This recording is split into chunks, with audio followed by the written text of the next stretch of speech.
The shadow under the heavy oak desk didn't just sit there. It reached out with a dozen translucent, shivering fingers and tried to stroke Ethan Petrov's boot. It was the kind of thing that makes your heart do a frantic, uneven tap, dance against your ribs, the kind of thing that shouldn't happen in a world governed by the laws of physics and the occasional kindness of strangers. Ethan shifted his weight, his heavy tactical boots crunching on the grit of the floor, and the shadow retreated, folding back into the darkness like a shy, oily secret. He clicked his pen, the sound echoing through the hollowed out remains of the research facility with the sharp, clinical finality of a gunshot. He began to write, his handwriting a jagged scrawl that betrayed the tremor in his fingers, documenting incident report number 88, Omega for the archives he knew no one would ever live to read. The air in the room felt tight and thin, stretched to the breaking point, as if the reality of the walls was a cheap suit that had shrunk 2 sizes too small for the monster wearing it. The cat, a moth, eaten ginger Tom named Barnaby, sat on top of a stack of discarded filing cabinets, watching Ethan with eyes that looked like 2 drops of burning scotch. Barnaby didn't blink. He hadn't blinked in the 3 hours since the breach began. The cat was a supporting character in this nightmare, a silent witness to the way the corners of the room were beginning to fray into something purple and pulsating. Ethan looked at the cat and felt a sudden, irrational spike of envy. The feline didn't need to rationalize why the ceiling was currently weeping a thick, black fluid that smelled like rusted copper and old, forgotten sins. To Barnaby, the end of the world was just another afternoon of strange smells and high-altitude perches. Ethan wiped sweat from his brow, his sleeve coming away damp and grey, and focused back on the task at hand, trying to maintain the professional distance required by a man in his position, even as the floor beneath him began to hum with a low-frequency vibration that felt like a migraine in his bones. According to the digital clock on the wall, it had been exactly 7 minutes since the last pulse of the anomaly, a rhythmic thrum that originated from the center of the containment zone. Ethan noted this with a grimace, the number 7 feeling like a lucky charm that had been curdled by bad milk. The facility was supposed to be a sterile environment, a vacuum, sealed bubble of science and protocol designed to keep the outside world safe from the things that lived in the cracks between atoms. Now, the word sterile felt like a joke told at a funeral. The white-tiled walls were stained with a creeping lichen, like growth that seemed to glow with a faint, nauseating bioluminescence, and the air filtration system was pumping out a scent that reminded Ethan of a dumpster fire in a perfume factory. He moved deeper into the lab, his flashlight cutting a lonely path through the gathering gloom, and found himself standing before the heavy steel door labeled Baker -9. The Baker -9 protocol was a fail, safe that had failed spectacularly, a set of instructions written by men who thought they could bargain with the infinite. Ethan remembered the lead scientist, a man with a nervous twitch and a penchant for expensive cigars, explaining that the Baker project was about folding space like a napkin. As Ethan stared at the door, he realized the napkin hadn't just been folded, it had been shredded and fed to something with too many teeth. The steel was buckled outward. The metal warped as if it had been softened by an invisible heat, and from the other side came a sound that Ethan could only describe as a choir of ghosts trying to hum underwater. It was a wet, rhythmic slurp that made the hair on the back of his neck stand up and salute. Barnaby the cat let out a low, guttural hiss, his back arching into a sharp, furry mountain, and Ethan knew that the thing on the other side of the door was finally hungry enough to come out. He gripped his clipboard like a shield, his mind racing through the official procedures for an eldritch containment breach, finding only a vast, terrifying blankness where the answers should be. The official incident report was becoming a confession, a final testament to the hubris of men who played God with a deck of marked cards. Ethan stepped forward, his heart hammering a frantic rhythm against his sternum, and placed a hand on the cold, vibrating metal of the Baker -9 door. The vibration was just physical. It was psychic. A mental static that filled his head with images of black suns and oceans of boiling mercury. He felt his sanity begin to fray at the edges, the Joe Hill-esque realization dawning on him that the universe wasn't just indifferent.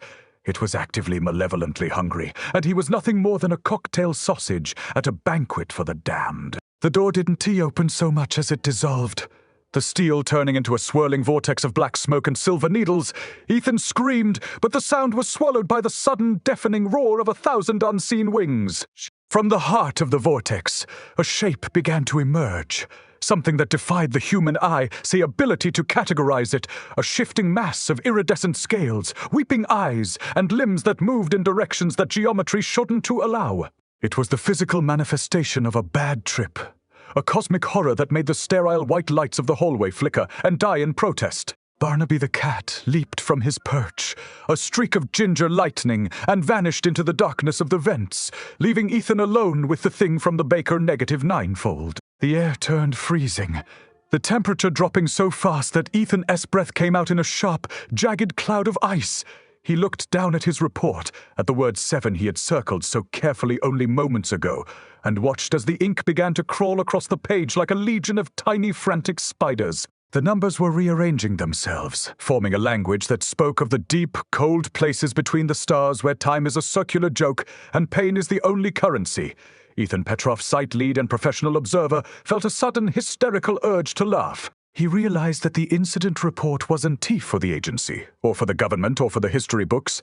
It was a dinner menu. He dropped the clipboard, the plastic clattering against the weeping floor, and stood tall as the first of the iridescent tentacles wrapped around his ankle, pulling him toward the beautiful, terrifying center of the void. The world didn't end with a bang or a whimper. It ended with the sound of a man finally understanding the punchline to a joke he'd been hearing his entire life. The grip on Ethan Petrov. Sankle wasn't just physical. It felt like a cold, wet memory trying to rewrite his DNA from the bone upward. He didn't scream. Screaming was for people who still believed the air would carry their voice to someone who cared. Instead, he hammered the edge of his heavy aluminum clipboard into the translucent meat of the appendage. It gave way with a sound like a boot pulling out of deep, winter muck, spraying a foul, glowing ichor across his trousers that hissed against the fabric. Ethan scrambled backward, his breath hitching in a throat that felt like it had been lined with sandpaper and broken glass. He wasn't just a man in a hallway anymore. He was a footnote in a cosmic ledger that was being slammed shut. He fumbled for his pen, his hands shaking with a rhythmic, percussive violence, and scrawled a frantic update on the damp paper of his report. The biological entity encountered in Sector 4. Traditional physics are no longer a functional metric for survival. Asterisk the hallway stretched out before him, warping into a long, ribbed gullet that seemed to pulse with a low-frequency heartbeat. The lights, which should have been a reassuring, sterile white, were now vibrating at a frequency that turned the world into a series of jagged, strobe-lit snapshots. Each flash of light revealed a different version of the corridor, one where the walls were made of weeping peat, another where the floor was a river of black glass, and a third where the ceiling was crowded with thousands of hanging, eyeless dolls. Ethan kept moving because standing still meant letting the geometry catch up to him. He was a creature of habit, a man who found comfort in the rigid structure of a well-filed report, and he clung to that professional identity like a life jacket in an ocean of battery acid. He needed to find the secondary terminal in the Baker wing, the one place where the hard-wired failsafe might still be twitching. He reached the heavy pressure, sealed door of the Baker auxiliary hub exactly 7 minutes after his escape from the tentacled mass, a symmetry that made the hair on his arms vibrate. Time in this place had become a loose-toothed gear, slipping and skipping beats whenever it felt like it. He slammed his palm against the keypad, the plastic melting under his touch like warm wax. But the door groaned open anyway, revealing a room that looked like it had been turned inside out by a giant, invisible hand. The air in here was supposed to be the most sterile environment on the planet. A clean room designed for the delicate manipulation of subatomic particles. But now it smelled of ancient tides and the ozone of a dying star. In the center of the room, Barnaby the cat was waiting, sitting atop a shattered centrifuge. The ginger Tom looked mostly the same, but his shadow on the wall was 20 feet tall and had too many joints, a sprawling, jagged thing that moved independently of the cat. Small, furry body. Barnaby, Ethan whispered, the name feeling like a piece of lead on his tongue. The cat turned its head, not 90 degrees, but a full 360. Its neck lengthening into a pale, fleshy cord before snapping back into place with a sound like a wet rubber band.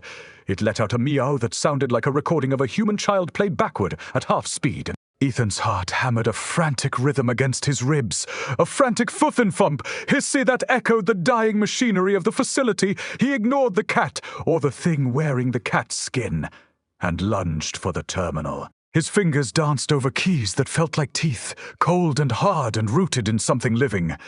He needed to trigger the Baker -12 purge, a localized collapse of the facility, as internal space-time, a scorched earth policy for the fourth dimension. It was the only way to stop the bleed, to keep the iridescent rot from leaking out into the world of diners, gas stations, and people who didn't know that the sky was just a thin blue lie. The screen flickered to life, bathing Ethan's face in a sickly green glow that made his skin look like curdled milk. The data scrolling across the monitor wasn't T-binary. It was a sequence of shifting, non-Euclidean symbols that burned his retinas and left glowing, purple scars on his vision. He typed with a desperate, frantic speed, his mind tunneling down into the singular goal of completion. Incident report update entry 02. The Baker protocol is compromised. The void is not a vacuum. It is a digestive system. Asterisk as he hit the final enter. Key, the floor beneath him tilted at a 45-degree angle, gravity suddenly deciding that down was a suggestion rather than a law. He slid across the room, his fingernails clawing at the sterile tiles, leaving 10 red streaks behind him like a macabre tally mark. Barnaby watched him slide, the cat scotch, colored eyes widening until they swallowed the whites, the irises turning into swirling nebulas of gold and black. The walls began to groan, a deep, metallic scream of protesting steel and tortured concrete. The Baker wing was folding in on itself, the edges of reality curling like a photograph tossed into a campfire. Ethan managed to grab the leg of a bolted down desk, his muscles screaming in protest as the room continued to pivot into an impossible direction. Outside the single reinforced window, the world he knew, the gray parking lot, the distant pine trees of the Nevada desert, was gone. In its place was a vast, shimmering ocean of violet light, populated by shapes the size of mountain ranges that drifted through the ether with a slow, terrifying grace. He was no longer in the facility. The facility was a sinking ship in an alien sea. He pulled himself up, his eyes locking onto the terminal one last time. The screen showed a countdown, but the numbers weren't counting down to 0. They were counting down to a symbol that looked like a screaming mouth. He reached for his clipboard, which had somehow remained tucked under his arm through the chaos, and forced himself to write one last line for the chapter of his life that was currently being shredded.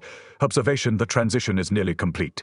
The subject, myself, has ceased to be a solid state. Asterisk. He looked at his hand and saw that his fingers were beginning to drift apart, the skin turning into a fine silver mist that smelled of winter rain and copper. Barnaby the cat leaped from the centrifuge, his shadow expanding to fill the entire room, a dark velvet curtain that blotted out the violet light. The cat landed on Ethan's chest, its weight feeling like 100 pounds of cold stone, and leaned in close. It didn't to bite. It didn't to scratch. It simply opened its mouth, and Ethan saw the entire universe reflected in the back of the creature, a throat, a beautiful, terrifying spiral of stars and teeth. The official report was over. The experience had begun. The sensation of becoming a cloud of silver smoke felt remarkably like being unzipped by a cold, surgical hand from the inside out.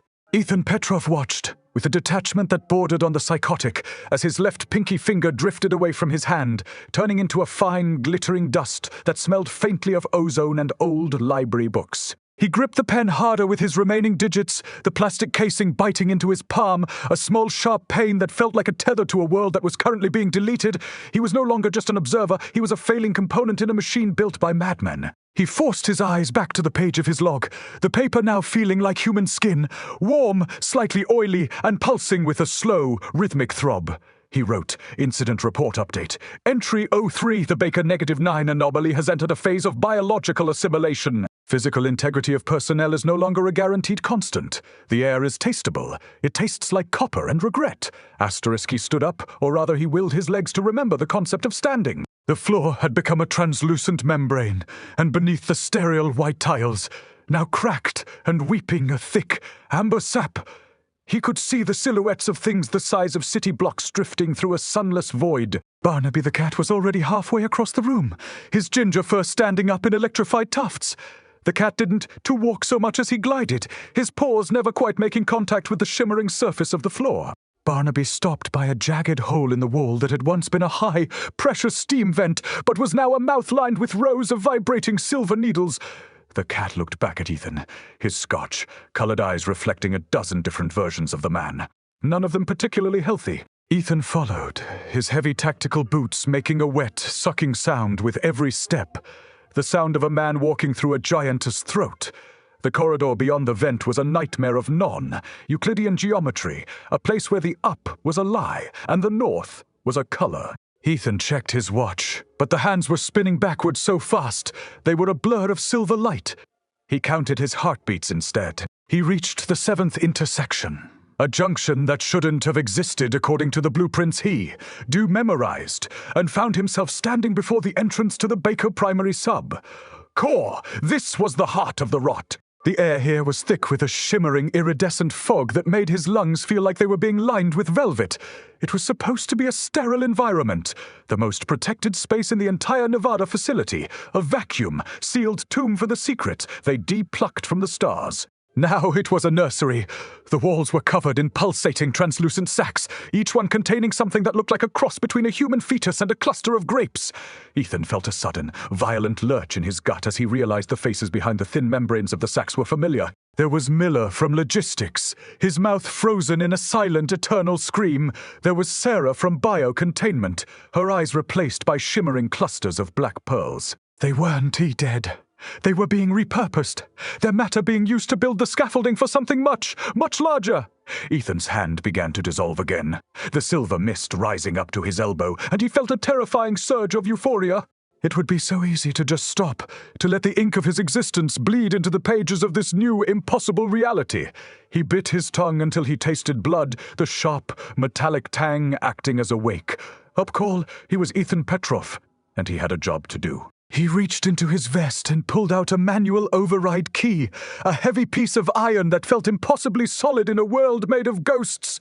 He approached the central console, which was now a mound of weeping, black coral. The cat, Barnaby, jumped onto the console, his tail twitching in a rhythmic code that Ethan felt he should understand. "Not now, Barnaby," Ethan croaked, his voice sounding like two stones grinding together. He shoved the override key into a slot that was dripping with a foul, grey slime. The machine didn't hum, it groaned, a deep tectonic sound that vibrated in Ethan as teeth. He began to type, his dissolving fingers hitting the keys with a frantic, uneven rhythm. Timed observation. The Baker -9 core is not a rift. It is a mouth. We didn't open a door. We rang the dinner bell. The sterile protocols were never meant to keep the anomaly in. They were meant to keep the seasoning off the meat. Asterisk, he felt a cold, wet pressure against his back, and he knew without turning around that the walls were moving in to claim him. The shadows in the room began to detach themselves from the floor, rising up like pillars of black smoke. They didn't have faces, but they had a presence, a heavy, crushing weight of ancient, indifferent intelligence. Ethan ignored them, focusing entirely on the screen, which was now displaying a series of rapidly fluctuating numbers. He needed to hit the purge sequence, a high-frequency burst that would theoretically shatter the crystalline structure of the fold. He saw the number 7 flash on the screen, in a deep, bloody red, a countdown that felt like a death sentence. The silver mist had reached his shoulder now, and he could feel his thoughts starting to scatter, his memories of home and sunlight flickering like a dying bulb. He thought of his mother, his kitchen, the smell of burnt toast and cheap coffee, and he used that memory like a hammer to forge a final. He slammed his hand down on the initiate button. The world didn't explode. It shivered. A sound like 1,000 windows breaking at once echoed through the sub-core, and for a brief, blinding second the iridescent fog cleared. The things in the sack stopped pulsing. Barnaby the cat let out a screech that tore through the silence, a sound of pure, unadulterated defiance. But the victory was short-lived. The Baker core didn't collapse. It began to hum at a pitch so high it made Ethan's ears bleed. The silver mist that was his arm suddenly surged forward, wrapping around the console, merging his flesh with the weeping coral and the cold iron. He wasn't just losing his body. He was becoming the interface. He looked down at his report, the paper now completely black, and saw a single line of white text appearing in his own handwriting. Subject has achieved synchronization. The report is no longer external. The report is the reality. Asterisk, as the room began to spin into a vortex of violet light and screaming geometry, Ethan felt a cold, furry body brush against his leg. Barnaby was there, his scotch-colored eyes glowing with a fierce protective light. The cat looked up at him, and for the first time, Ethan heard a voice in his head that didn't belong to him. Tutu let go of the pen. Ethan asterisk, the voice whispered, sounding like the rustle of dry leaves. If you stop writing, we all stop existing. Ethan gripped the pen with a hand he no longer possessed, feeling the weight of the universe pressing down on his nib. The walls of the facility vanished entirely, leaving him floating in a sea of stars that were actually eyes. He began to write the next entry, the ink flowing from his very veins, documenting the beginning of the end for a world that still thought it was safe. The sound of his own heartbeat had been replaced by the rhythmic, wet clicking of a Geiger counter that didn't exist, ticking away the seconds of his remaining humanity. Ethan Petrov didn't need a mirror to know he was coming apart. He could feel the code of the facility as mainframe itching behind his eyelids, a frantic scrawl of ones and zeros that tasted like bitter almonds and static. He adjusted his grip on the pen, now a jagged shard of carbon that seemed to grow directly from his translucent palm, and continued to update incident report number 88, Omega. The paper was no longer wood pulp. It was a thin, vibrating sheet of calcified light that hummed when his ink touched it. He wrote, "Thai personnel note. Subject Petrov is experiencing a localized consciousness expansion. The Baker Wing is no longer a physical location. It is a mental state. Recommendation: do not think about the basement." He moved down a corridor that was beginning to resemble the interior of a massive, chrome-plated lung. The walls breathed with a heavy, wet sigh, and the floor was slick with a substance that looked like liquid mercury, but felt like warm velvet. He reached the 200-word mark of his internal tally and felt the first major shift. His memories were being harvested. He could feel his 5th birthday party, the smell of cheap vanilla cake and the sting of a scraped knee being pulled out of his brain like a long, thin needle. In its place, the facility was uploading its own history, a jagged timeline of secret budgets, failed sacrifices, and the day they first touched the thing behind the stars. He wasn't just Ethan Petrov anymore. He was a walking archive of a disaster that hadn't finished happening yet. Barnaby, the ginger Tom, trotted ahead of him, his tail swaying in a slow, hypnotic rhythm. The cat seemed to be the only thing in the Baker complex that wasn't being rewritten by the eldritch geometry. Every time Ethan's vision began to dissolve into a kaleidoscope of purple fractals, Barnaby would let out a sharp, grounding yowl that pulled him back to the cold reality of the metal floor. They passed through the entrance to the primary sterile lab, but the word sterile had been crossed out on the sign by a hand that had too many fingers inside. The lab was a cathedral of meat. The high-tech centrifuges and gleaming microscopes were encrusted with a hard black lichen that pulsed with a dull, subterranean light. In the center of the room, suspended in a vat of glowing amber fluid, was a version of Ethan Petrov that looked much more complete than the one currently holding the pen. This Ethan, the one in the tank, was perfect. His skin was flush with health, his eyes were closed in a peaceful sleep, and he didn't have silver smoke drifting from his fingertips.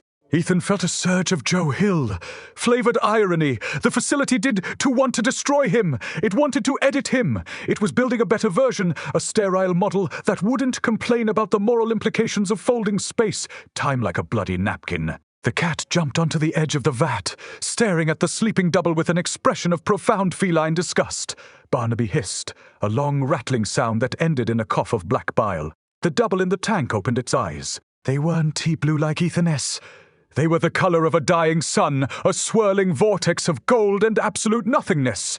The clock on the wall, which had been spinning wildly, suddenly slammed into a halt at exactly 7 minutes past a time that shouldn't exist. The number 7 glowed with a predatory heat, burning its shape into Ethan's retinas. He realized with a jolt of pure, cold terror that this was the 7th iteration of this specific experiment. There were 6 other Ethans buried somewhere in the walls of this place, their matter used as insulation for the reality. Warping pipes of the Baker Project. He wasn't the first, and if he didn't move fast, he wouldn't be the last. The Ethan in the tank pressed a hand against the glass, and the glass didn't shatter. It melted. The duplicate stepped out into the room, dripping with amber slime, its movements jerky and unnatural, like a puppet being operated by a drunk god. Ethan scrambled backward, his boots sliding on the mercury floor. He tried to write, his pen scratching frantically against the light. Paper fronted into report update. The replacement is active. It is 7 minutes into the cycle. The sterile environment has been compromised by the introduction of a superior predator. The duplicate spoke, its voice a perfect mimicry of Ethan's own, but layered with the sound of 1,000 screaming cicadas. "It's okay, Ethan," the thing said, tilting its head at an angle that would have snapped a human neck. "We just want to fix the typos in your soul. Barnaby leaped, not at the duplicate, but at Ethan, his legs biting down hard on his calf. The pain was sharp, real, and wonderfully human. It broke the mental static long enough for Ethan to see the emergency fire axe mounted on the wall. He grabbed the axe, the handle feeling like a cold, heavy truth in his dissolving hands. He didn't swing at the duplicate. He swung at the central terminal of the Baker -9 array. If he couldn't, he stopped the change. He would at least break the mirror. The axe head buried itself in the humming machinery with a spray of blue sparks and black oil. The room shrieked. Not a mechanical sound, but a biological one, a scream of wounded pride from the entity that was trying to digest him. The duplicate dissolved into a puddle of iridescent sludge, its gold eyes the last things to vanish into the floor. The cat let out a triumphant purr, rubbing against Ethan's boots as the lights in the facility began to flicker and die, replaced by the soft, terrifying glow of the void. Ethan slumped against the wall, his chest heaving. He looked down at his report. The page was blank now, the light having faded into a dull, leaden gray. He realized he was losing the ability to read his own handwriting. The facility was quiet now, but it was a hungry silence, the kind of silence you find in a spider, S-web just before the vibration starts. He reached out and scratched Barnaby behind the ears, the cat's fur feeling like the only solid thing left in a universe made of smoke. He had 7 chapters of this nightmare left to write, and as the shadows under the desk began to stand up and walk toward him, Ethan Petrov wondered if he would have enough ink left in his veins to finish the story. He picked up the shard of carbon and began to write in the dark. The hallway was no longer a hallway. It was the throat of an old god who had spent the last billion years eating nothing but cold stars and silence. Ethan Petrov felt the vibrations in the marrow of his bones, a low tectonic thrum that suggested the facility wasn't just collapsing, it was digesting. He leaned against a wall that felt suspiciously like sun, warmed skin, and uncapped his pen with his teeth, his left hand having mostly transitioned into a shimmering silver vapor that smelled of ozone and wet pavement. He forced himself to focus on the clipboard, which was now vibrating with a life of its own. He began to write, the words jagged and frantic. Incident report number 88. Omega entry 05. The physical boundaries of the Nevada site have become porous. Logic is a luxury we can no longer afford. Recommendation: if you hear your own voice calling from a room you haven't entered yet, do not answer. Asterisk: he was currently limping towards Sector 7, the deepest sub. Level of the complex, a place where the light was the color of a bruised plum, and the air tasted like a handful of copper pennies. The 7 on the heavy blast door was dripping, the red paint sliding off the metal, as if the number itself was trying to escape the reality of the room behind it. Barnaby, the ginger Tom, trotted beside him, his tail held high like a fuzzy antenna. The cat's eyes were no longer simple scotch. Colored orbs, they were swirling galaxies of gold and violet, and every time he meowed, the sound caused the nearby pipes to burst into a flurry of crystalline butterflies. Ethan watched the butterflies dissolve into ash, and felt a strange, hollow envy. Everything in this place was changing into something new, something beautiful and terrifying, while he was stuck in the middle, a half-finished sentence in a book that was being rewritten by a madman. According to the original blueprints, Sector 7 was supposed to be the most sterile environment on the planet. A clean room designed for the delicate handling of the Baker -9 core. Now, the word sterile felt like a cruel joke told by a ghost. The walls were thick with a pulsating bioluminescent moss that hummed a tune Ethan recognized from his childhood, a nursery rhyme about falling down and never getting up. The floor was no longer concrete. It was a lattice of translucent fibers that looked like the nervous system of a giant. And every step Ethan took sent a ripple of blue light shimmering through the ground. He realized with a jolt of Joe Hill, flavored dread, that he wasn't just walking through the facility, he was walking through the Baker process. The Baker wasn't Theta scientist, and it wasn't Theta protocol. It was a recipe for a new universe, and he was one of the ingredients. He reached the central terminal of Sector 7, and found it transformed into a throne of black glass and twisted copper. The computer monitors weren't displaying code. They were showing live feeds of places that didn't exist. Forests where the trees were made of bone, and oceans of liquid fire where silver whales sang in the dark. Ethan's hand, or the mist that used to be his hand, reached out for the keyboard. He didn't have to think about the keys. The machine knew his thoughts. Tamba's ovation, the Baker core has achieved self-awareness. It is currently baking a localized reality where the laws of entropy are reversed. I can feel my childhood memories being used as fuel. My first dog, a golden retriever named Buster, is currently being used to stabilize the gravitational constant of the hallway.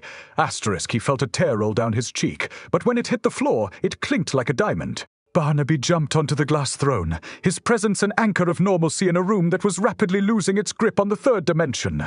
The cat looked at Ethan and let out a long, rattling purr that vibrated in Ethan's skull. Suddenly, the monitors flickered, and the image of a man appeared. It was Dr. Aris Thorne, the lead architect of the Baker Project, but his face was a mosaic of shifting scales and weeping eyes. "You are late, Ethan," Thorne said, his voice sounding like a choir of voices whispering from the bottom of a well.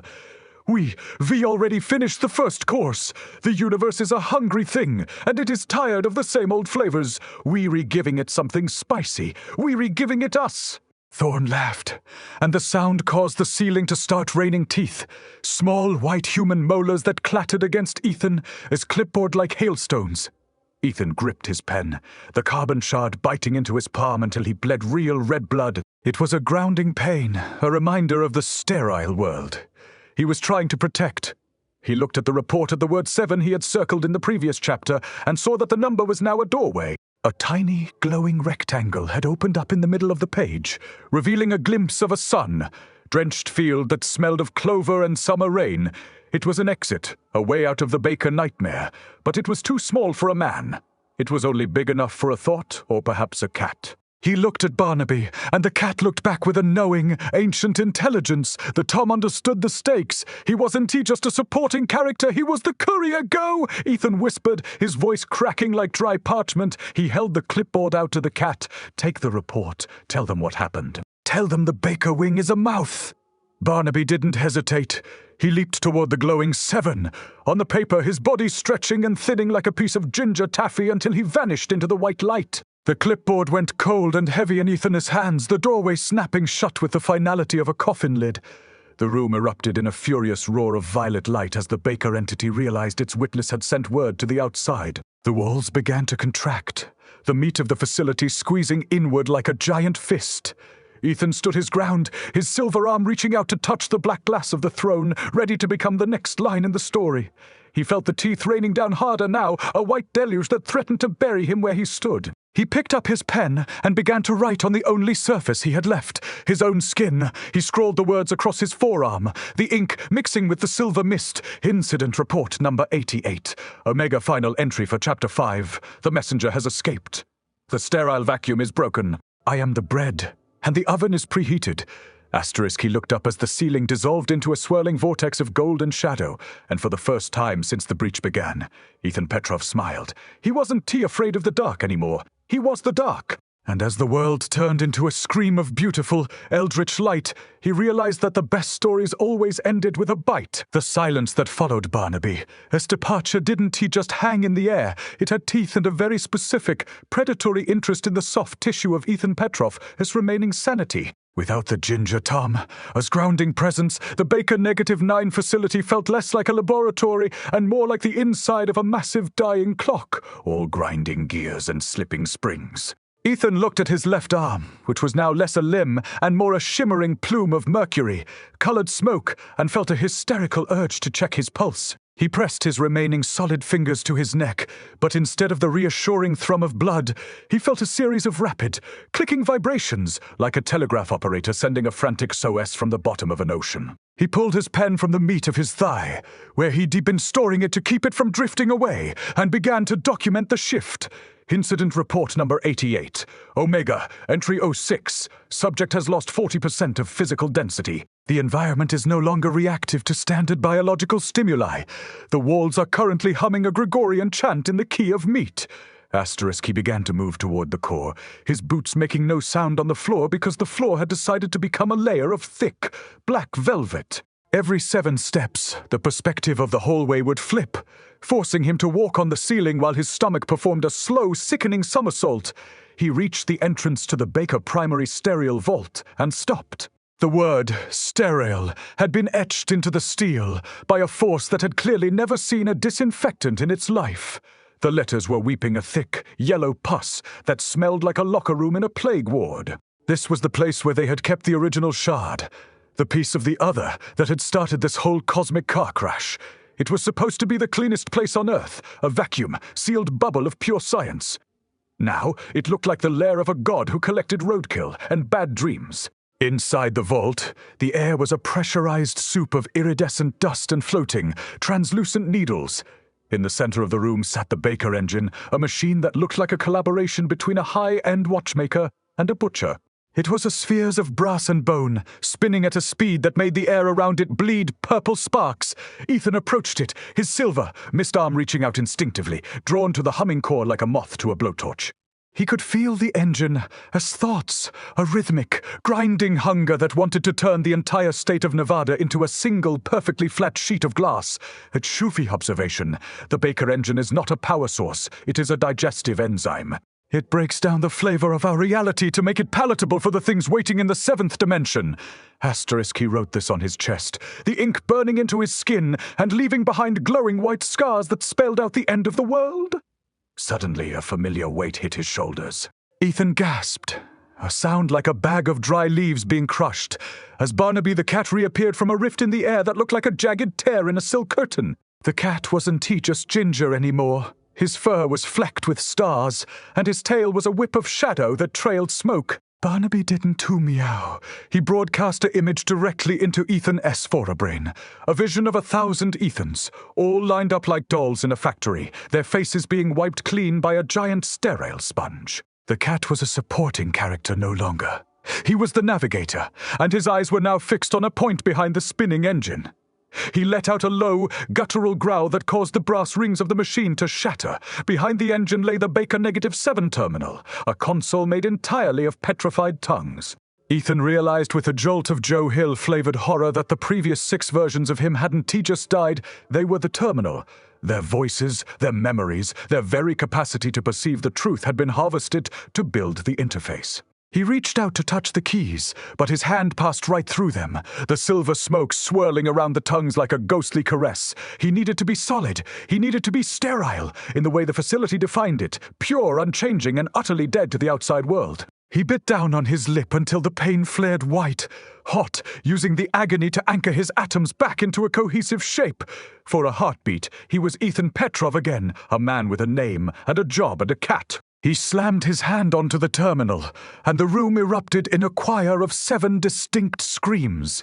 Each scream represented a layer of reality being stripped away, like skin being peeled from a grape. Barnaby leaped onto the console, his shadowy tail lashing out to intercept the iridescent tentacles that were beginning to sprout from the floorboards. The cat was fighting the very air itself, his claws shredding the fabric of the void to keep it from swallowing Ethan whole. Incident report. Synchronization achieved. The subject is currently experiencing 7 billion years of history in the span of a single breath. The Baker Wing is no longer a location. It is a memory of a place that never existed. Asterisk, Ethan's eyes began to leak a silver fluid that turned into tiny, flying insects as soon as it hit the air. The vault began to tilt. The gravity failing as the Baker engine entered its final cycle. Ethan could see the outside. Now, but it wasn't the Nevada desert. It was a vast, grey plain under a sky of roiling, black clouds, populated by towers of singing stone that reached up to touch the bellies of the gods. He realized that the sterile environment of the facility had been a cocoon, and he was the thing that was finally painfully hatching. He looked at Barnaby, whose star-flecked fur was now glowing with a blinding white light. The cat looked back, and for a second Ethan saw not an animal, but a guardian, a creature that had been following him through 1,000 lifetimes just to reach this specific, terrible moment. He turned back to the terminal and typed the final command for the chapter. He used the keyboard. He used his will, forcing the silver mist of his mind into the petrified tongues. The command was simple, the twatty open, asterisked. The world didn't just break, it dissolved. The vault, the engine, and the weeping walls of Sector 7 vanished, replaced by a cold, infinite darkness that tasted like copper and old snow. Ethan Petrov, site lead and professional observer, felt himself being stretched across the universe like a thin, silver wire. He was the report, he was the witness, and as the 7th seal of his own identity cracked open, he realized that the horror wasn't what was coming for him. The horror was what he was becoming to meet it. He reached out into the dark, and 1,000 hands reached back to pull him home. The coal didn't just bite, it chewed, a slow and methodical grinding of teeth against the very concept of Ethan Petrov, his existence. He was no longer standing in a room, but suspended in a gelatinous pocket of space that felt like being trapped inside a lung made of frozen mercury. He reached for his clipboard, but his fingers were now long, tapering spindles of translucent bone, and the clipboard had morphed into a slab of vibrating obsidian. He wrote, the ink, a stream of glowing, bioluminescent spores that drifted off the surface of the stone like tiny, dying stars. Incident report number 88, Omega, entry 07. The transition to the 7th stage of the Baker -9 event is complete. Subject is currently experiencing a total sensory inversion. Silence is loud. Light is heavy. The sterile vacuum of the void is crowded with the ghosts of unfinished conversations. Asterisk, he looked around for Barnaby, but the cat was no longer a Ginger Tom. He was a constellation, a feline-shaped cluster of burning gold points drifting through the black syrup of the void. Barnaby... His purr was a low frequency hum that vibrated in Ethan's teeth, a stabilizing signal that kept his atoms from drifting apart like dandelion seeds in a hurricane. Every 200 words of his internal monologue, Ethan felt the baker shift its weight, a cosmic adjustment that caused the shadows around him to ripple like disturbed water. He realized with a jolt of Joe Hill, flavored dread that he was in touch. Just in the void, he was in the oven. The Baker -9 project wasn't about energy or space. Time, it was about the refinement of the human soul into something more durable, something sterile enough to survive the coming of the Great Hunger. He began to walk, though walking was a loose term for moving through a medium that responded to his thoughts more than his muscles. He reached a structure that looked like a skeletal version of the Nevada facility. A wireframe ghost of the place where he had spent the last decade of his life. The sign on the door still said, Sterile Lab 7, but the letters were written in a language that bypassed his eyes and spoke directly to his adrenal glands. The door didn't open. It simply ceased to be an obstacle. Inside, the lab was filled with rows of 7-foot-tall glass cylinders, each one containing a different version of the Baker -9 protocol. One was filled with screaming birds, another with liquid clocks, a third with a single perfectly preserved human heart that beat with the rhythm of a funeral drum. Ethan approached the central terminal, which was now a pillar of salt that wept black oil. He felt the silver mist of his arm begin to solidify, the smoke condensing into a jagged, multi-jointed limb that looked like it belonged to a deep sea crab. He used this new, terrifying appendage to scratch a message into the salt. Thavitavashun. The Baker process is not a failure of containment. It is the successful cultivation of a new species. We were the soil. Something else is the flower. Asterisk. He felt a presence behind him, a cold, heavy weight that smelled of Baker -9 ozone and the sterile scent of a new hospital wing. He turned and saw the lead architect, Thorn, or what was left of him. Thorn was now a towering figure made of fused surgical instruments and blue light, his face a smooth, featureless mask of polished steel. You are making excellent progress, Ethan, Thorn said, his voice a metallic rask that sounded like a saw cutting through a frozen bone. Chapter 7 is always the most difficult. It's where the protagonist realizes that the hero and the monster are just two sides of the same counterfeit coin. Thorn reached out a hand made of scalpels, and for a second, Ethan saw his own reflection in the polished steel of the architect's face. He didn't see a man. He saw a creature with 7 eyes and a mouth full of silver needles. He let out a sound that started as a scream and ended as a harmonic vibration, a frequency that shattered the glass cylinders and sent the liquid clock spilling across the floor like melted lead. Barnaby, the cat, shaped constellation, lunged at Thorn, his golden claws tearing through the architect's blue light. The void erupted in a chaotic spray of sparks and shadows, a Joe Hill-esque battle between the Guardian and the Jailer. Ethan didn't wait to see who won. He lunged for the terminal, his crab, like limbs sinking deep into the weeping salt. He needed to find the Baker -7 override, the one line of code that could stop the harvest before the Sterile model was finalized. His mind was a storm of non-Euclidean math and half-remembered nursery rhymes. He typed with a frantic, rhythmic violence, the salt grinding under his claws. Incident report update. The architect is a lie. The facility is a trap. The cat is the only thing that remembers the color of the sun. Asterisk suddenly. The number 7 began to pulse in the center of his vision. A bright, searing red that burned through the black oil and the silver mist. It was the countdown. He had 7 minutes, or 7 seconds, or 7 lifetimes to decide whether to finish the report or become it. He felt the transition reaching his heart, the muscle turning into a cold, humming piece of Baker -9 machinery. He looked at his hand and saw that the sterile transformation was nearly complete. He was becoming beautiful. He was becoming eternal. He was becoming a nightmare that could live in the cracks between the stars. He picked up his obsidian clipboard and wrote one last line for the chapter, the spores of his ink glowing with a fierce, defiant light. Entry 07. I am no longer Ethan Petrov. I am the witness for the prosecution, and the prosecution rests. Asterisk, the skeletal facility began to collapse around him, the wireframe walls snapping like dry twigs.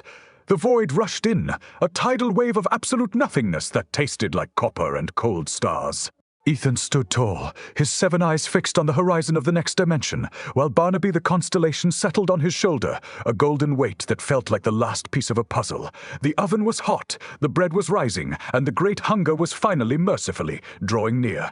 He closed his eyes, all of them, and waited for the sound of the bell that would signal the end of the world and the beginning of the feast. The descent into the 8th layer felt less like falling, and more like being folded into the cooling layers of a massive metallic lung. Ethan Petrov, or the shivering collection of silver vapor and jagged geometry that still answered to that name, found himself standing in a space that defied every law of the Nevada desert. The walls were composed of millions of tiny, ticking wristwatches, all synchronized to a time that had passed 3 billion years ago. He gripped his obsidian slab, his crab like limb clicking against the stone with a rhythmic, nervous energy. He began to write. The spores of his ink now a deep, bruised violet. Incident report number 88, Omega, entry 08. Subject S physical form has reached terminal instability. The environment is now 100% reactive to subconscious trauma. The watches are counting down to the moment my father stopped breathing. It's very quiet here. Asterisk, he took a step forward, and the sound of his movement was a 7, tone chord that vibrated through the watches, causing them to speed up until they were a blur of golden cogs. Every 200 words of this internal log, the gravity shifted, pulling the liquid lead from his veins toward the ceiling. He was deep in the Baker sub. Strata now, the place where the sterile ideal was no longer a goal but an aggressive, biological mandate. He reached a massive archway made of fused rib cages, the bone bleached a blinding clinical white. Above it, the word Baker was written in a script that seemed to be made of writhing, black worms. He stepped through and found himself in a version of the facility, as cafeteria, but the tables were made of frozen salt and the food was composed of small, throbbing hearts. The cat, Barnaby, was there, waiting on a pile of discarded gas masks. He was no longer a constellation. He had returned to a physical shape, but his ginger fur was now made of fine copper wires that sparked whenever he moved. His eyes were wide, glowing pits of scotch, colored fire that seemed to see through the walls and into the screaming engine of the universe. Barnaby didn't meow. He let out a sound like a Geiger counter hitting a hot zone. He looked at Ethan and then at the far wall where a clock was counting down from 7 minutes. The countdown wasn't T for the end of the world. It was for the arrival of the Baker -8 entity, the one tasked with the final scrubbing of the human element from the project. Ethan felt a sudden, Joe Hill, a squave of nostalgia for things that hadn't happened yet. He remembered the smell of a rain, slicked driveway, and the feel of a steering wheel under his palms. Memories that were currently being harvested to power the lights in the hallway. He moved toward the central terminal, which was a mound of sterile white bandages that bled blue ink. He used his spindle, fingers to type, the keys feeling like the soft, yielding skin of a grape. Fruity observation. The Baker -8 stage is a psychological autoclave. It burns away the self to leave behind a clean, sterile vessel for the 7th dimension to inhabit. I can feel the name Petrov slipping away like a wet bar of soap. Asterisk, he reached into the mound of bandages and pulled out a heavy steel key labeled Baker -8, override! Suddenly, the watches on the walls began to scream. It wasn't a human sound, but the high-pitched shriek of metal being stressed past its breaking point. From the shadows of the cafeteria, the sterile version of Ethan emerged. It was 10 feet tall, its limbs elongated and graceful, its skin the color of a fresh bruise. It had no mouth, just 7 eyes arranged in a vertical line down its forehead. The entity didn't attack. It simply existed in Ethan's direction, its presence causing the air to turn into a thick, suffocating gel. This was the finished product, the thing the facility had been baking in the dark. It was beautiful, terrifying, and utterly devoid of mercy. It raised a hand, and the watches on the walls turned into a swarm of silver locusts that began to circle Ethan in a deafening whirl of ticking metal. Ethan stood his ground, his obsidian slab held tight against his chest. He looked at the countdown. 7 seconds. He felt the silver mist of his consciousness being pulled toward the 7 eyes of the entity, a gravitational lure that promised an end to the pain and the confusion. It would be so easy to let go, to become the sterile thing, to live forever in a world where nothing ever changed and nothing ever died. But then he felt the scratch of copper fur against his ankle. Barnaby was there, his wire, first sparking with a fierce protective energy. The cat let out a roar that shattered the silver locusts, a sound that carried the weight of every sun, drenched afternoon, and every bowl of warm milk ever given to a stray. It was a human sound, and it broke the spell. Ethan lunged for the terminal, shoving the steel key into the bleeding bandages. He didn't to write a report. He wrote a rebellion. He scrawled a single jagged line across the obsidian. I refuse the recipe. Asterisk, the room erupted in a blinding flash of white light. A sterile explosion that tasted like bleach and old copper. The 10-foot entity dissolved into a pile of ticking watches, and the ribcage archway collapsed into a heap of dust. Ethan felt himself being pulled through a funnel of violet light, his atoms screaming as they were stretched across the 8th dimension. He was no longer a man, and he was no longer a cloud of smoke. He was a jagged, silver needle, stitching his way through a tapestry of nightmares. As the light faded, he found himself back in the Nevada hallway. But the walls were now made of translucent glass, and through them he could see the billions of stars in the galaxy, each one a 7-pointed eye watching him with indifferent curiosity. He looked down at his report. The obsidian was gone, replaced by a simple, sterile sheet of white paper. There was only one word written on it, in his own handwriting. Fully alive. Asterisk Barnaby sat at his feet, his copper fur slowly turning back to ginger, his eyes reflecting the cold, distant light of the stars.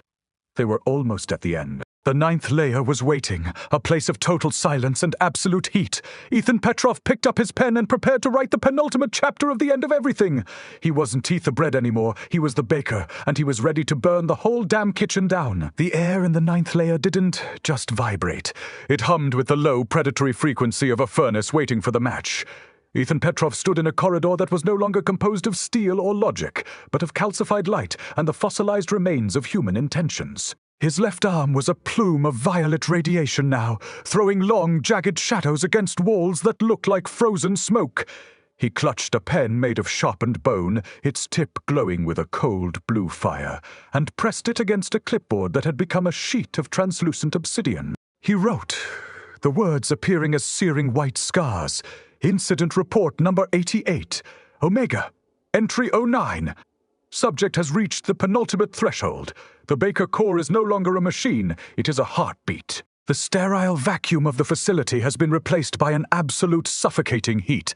Recommendation, do not look at the suns. Asterisk, he looked up and saw that the ceiling was gone, replaced by 7 miniature suns that swirled in a slow, agonizing dance. They weren't tea yellow or warm. They were the color of a dead man, his eyes a pale, milky white that cast no shadows. Every 200 words of this internal record, one of the suns would pulse, and Ethan felt a year of his life evaporate. His first kiss, his college graduation, the day he joined the agency. He was being hollowed out. The baker, preparing the vessel for the final injection of the infinite. He reached the entrance to the core hub, a massive sphere of pulsating brass and weeping flesh. Above the door, the word sterile had been carved so deeply into the reality of the room that the air around the letters was beginning to crack like glass. Barnaby the cat was waiting for him at the threshold, his ginger fur now a shimmering field of static electricity. The cat was no longer a supporting character. He was the ghost in the machine, his tail twitching in a rhythmic code that Ethan could finally translate. The message was a warning. The baker is not the cook. The baker is the oven. Asterisk Barnaby. Eyes were 2 burning scotch. Colored pits that seemed to reflect a version of the world where the sky was still blue, and the grass didn't scream when you stepped on it. The cat let out a low, guttural growl that sounded like a heavy chain being dragged over a tombstone, and the doors of the core hub groaned open, revealing a chamber filled with the scent of ozone and scorched copper. Inside, the Baker -9 engine was a towering pillar of shifting geometry, a Joe Hill-esque nightmare of brass gears, human teeth, and silver needles. It was spinning at a speed that blurred the distinction between matter and thought. In the center of the engine sat a figure that looked like a man, but its skin was a patchwork of surgical gauze and glowing circuit boards. It was the Sterile ideal, the final version of the Baker -9 protocol. It turned to look at Ethan with eyes that were nothing but 7-pointed stars of absolute blackness. "The timer is set, Ethan," the figure said, its voice a layering of 1,000 whispers. "You have exactly 7 minutes to decide if you want to be the light or the thing that the light consumes." Ethan felt a sudden, violent lurch in his chest as the 9th layer began to contract. The walls were moving inward, the calcified light splintering into a million jagged shards. He lunged for the terminal, his spindle, fingers dancing over keys that felt like cold, wet teeth. He wasn't just writing a report anymore. He was rewriting the physics of the room. Observation. The Baker core is a recursive loop. To stop the cycle, one must introduce a contaminant, a flaw in the sterile perfection. He reached into his pocket and pulled out the only thing he had left that was truly human, a small silver locket containing a picture of his mother. It was a piece of the world that didn't belong in the 9th layer, a non-sterile artifact of love and decay. He jammed the locket into the heart of the brass engine. The reaction was instantaneous. The gears shrieked. A sound of metallic agony that tore through the 7 suns and sent the milky light shattering into the dark. The sterile figure let out a roar of static, its skin beginning to unravel into a tangle of gauze and wire. Barnaby leaped onto the figure, his chest his static, fur erupting into a blinding white flash that consumed the remaining shadows. The cat wasn't just fighting, he was erasing. Ethan watched as the reality of the core hub began to dissolve. The 9th layer collapsing into a singular point of infinite density. He grabbed his clipboard and scrawled a final desperate update. Hein entry 09. The contaminant is active. The oven is cooling. The 10th chapter is the only thing left. The world turned into a swirling vortex of violet and black. Ethan felt himself being pulled through the center of the engine, his atoms screaming as they were forged into a new shape. He wasn't Teether Bread and he wasn't Teether Baker. He was the fire. He looked at his hand and saw that it was no longer silver smoke or jagged bone. It was a solid, vibrating line of pure energy. He had survived the sterilization process by embracing the rot. Barnaby was beside him, a streak of ginger lightning in the void, guiding him toward the final threshold. The heat was fading, replaced by a cold, clinical silence that felt like the moment before a heavy curtain falls. As the darkness took him, Ethan Petrov heard the sound of a bell ringing in the distance, a clear silver tone that signaled the end of the shift. He looked down at the report one last time. The obsidian slab was glowing with a fierce internal light, and the words he had written were no longer scars. They were a roadmap. He had reached the edge of the world, and there was only one room left to enter. The 10th chapter was waiting, and in that final room he would finally meet the thing that had been watching him from the start. He gripped his bone. Pen adjusted the weight of the universe on his shoulders and stepped into the light.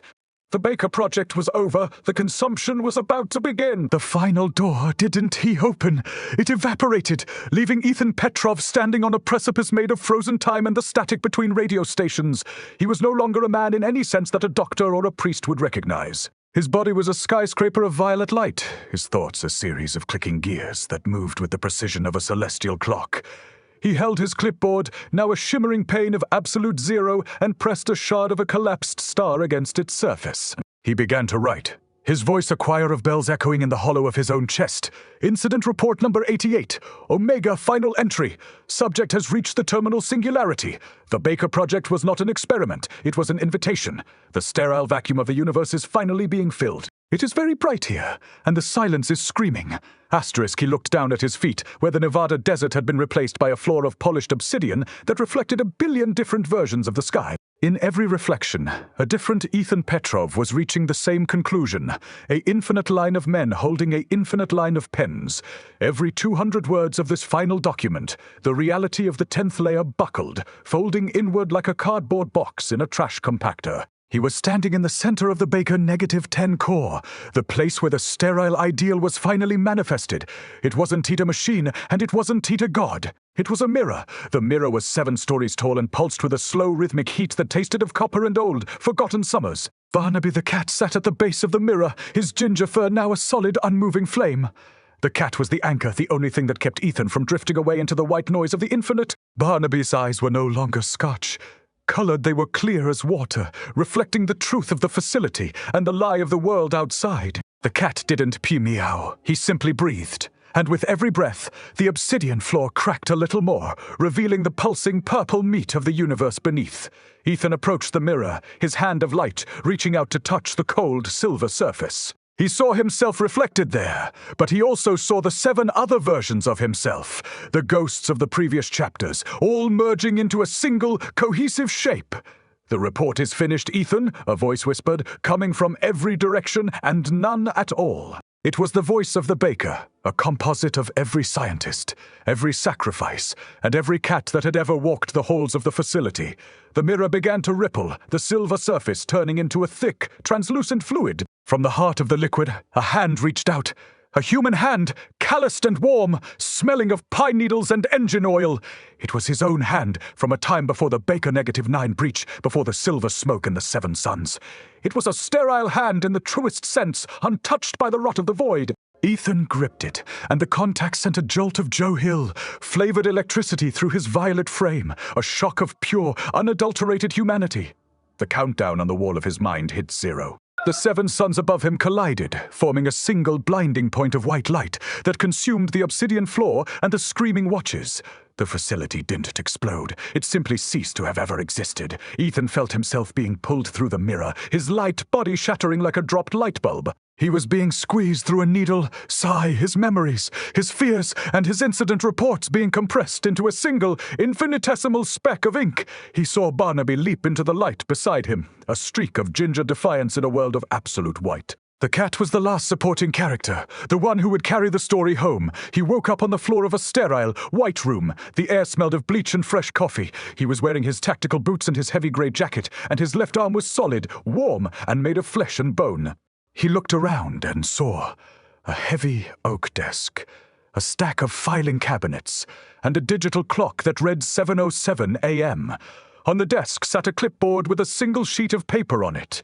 He picked it up and read the jagged scrawl of his own handwriting for an incident report, number 88. Omega. Status. Contained. The Baker project has been successfully terminated. Personnel, Petrov, E, and Barnaby feline. Observations, the world is exactly as it should be. Everything is sterile. Ethan felt a cold shiver crawl down his spine as he looked at the word sterile. He reached into his pocket and pulled out a small, silver locket. It was empty. He looked at the clock again. The seconds weren't ticking, they were vibrating. He turned to look for Barnaby and found the ginger Tom sitting on top of the filing cabinets, watching him with eyes that were a deep, burning scotch. The cat let out a low, guttural purr, and as he did, the white walls of the room began to weep a thick, black fluid that smelled of rusted copper and old, forgotten sins. Ethan picked up his pen, the plastic feeling heavy and strange in his hand, and realized that the 10th chapter wasn't at the end. It was the first page of a much longer book. He looked at the mirror on the far wall and saw that his reflection didn't have a face. In its place was a 7-pointed star of absolute blackness, swirling with the light of a billion dying suns. He wasn't T back in Nevada, he was the new Nevada. The sterile world was just a skin, and he was the thing living underneath it, waiting for the hunger to return. He sat down at the oak desk and began to write, the ink flowing from his pen like blood from a fresh wound. Chapter 1, the shadow on the shadow under the heavy oak desk. Didn't he just sit there? It reached out. He smiled, a wet, rhythmic slurpee.